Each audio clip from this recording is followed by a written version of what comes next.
So right, nklamusizaako mukwano gwange najjo sinzo bango otuwuliriza webaye kuba muwuliriza mulungi ebbanga lyonna nga weekumidde ku UG Update TV era nga okola kyamaanyi nnyo era nga bulijjo mbagaliza nze weekend ennungi egganda lya weekend wali nga libatambulira bulungi kimanyi gye muli eyo muwuliriza mwatuninze naddala abali emitala w'amayanja nammwe sibeerabidde mugenda maaso n'okubanga mutuninga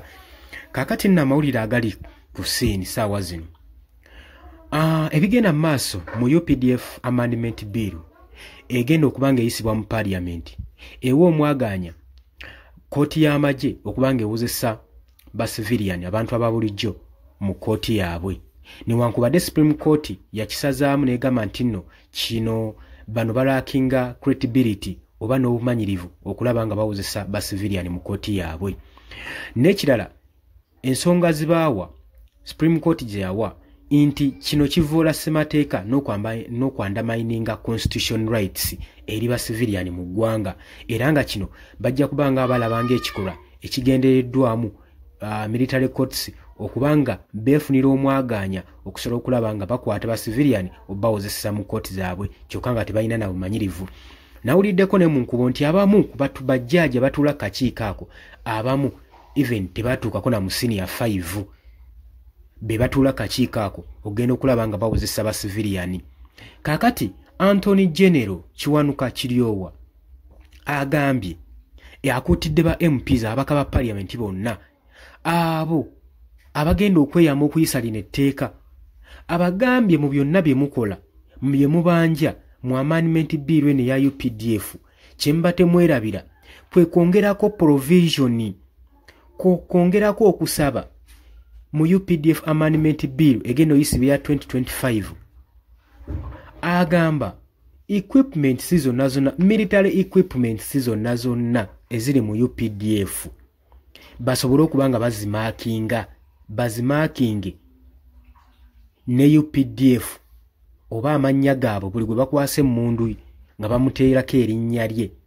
basobole okubanga bakola is identification nga basobola okwidentifyinga emmundu zino n'omugwaso gwazo naani agiina we yabuze mundu yaani eyabuze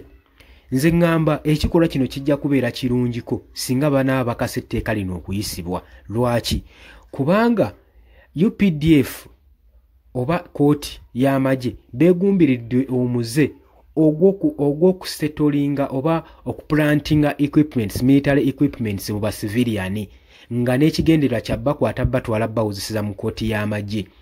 kaakati toyina ngeri ki gy'ojja ku plantingamu equipments zammwe nga zifaananga ze mugamba nti no zeekuusa ku z'amagye ng'ate ziri labeled nga ziri identified nga bazirebolinzeeko oba amannya g'omuntu oba ekitongole bajja kwebuuza zaatuuse zityawo kitegeeza mukwatibwa oyo yenna omuntu civilian anaaba akwatiddwa tajja kubanga awozesebwa oba nga alumirizibwa nga ye wabula n'ekitongole ekivunaanyizibwa ku equipments ezo kirina okubeera nga kikweshoningibwa nga kiteekebwako accountability equipment eyo yatuuse eti eyo oba kyajje kitya okubanga equipment eva mu mikono gy'omuntu omu agivunaanyizibwako okubanga egenda mirala kitegeeza walina okubeerawo balina ofomingawo n'akakiiko akanoonyereza ennyo nga tekeekubira nga kali neutral ng'era akakiiko kano tekalina kubanga kalondebwa gavumenti akalina okubanga kavaayo kalondoola ku equipments eziba zisangiddwa ba civilian baba balina okukola ennongoosereza eyo naye ebeeremu basobole okubanga bakola okulondoola okutuufu nga temuliimu kyekubiira yadde n'omu naye ng'ekyo tebannakikola tebajja kuvaayo tugaa nti bagenda kuyisa UPDF Amendment Bill wabula Anthony General Kiwanuka Kiryowa bw'atyo naye bw'ateeseza okusinziira ku nkola ye golowooza otya ku nsonga eno gwe mukwano gwange osobola okujja mu comment section n'oteekawo endowooza yo nga nze wenkuwadde eyange oli ku UG Update TV ko sinza obanga otuwuliriza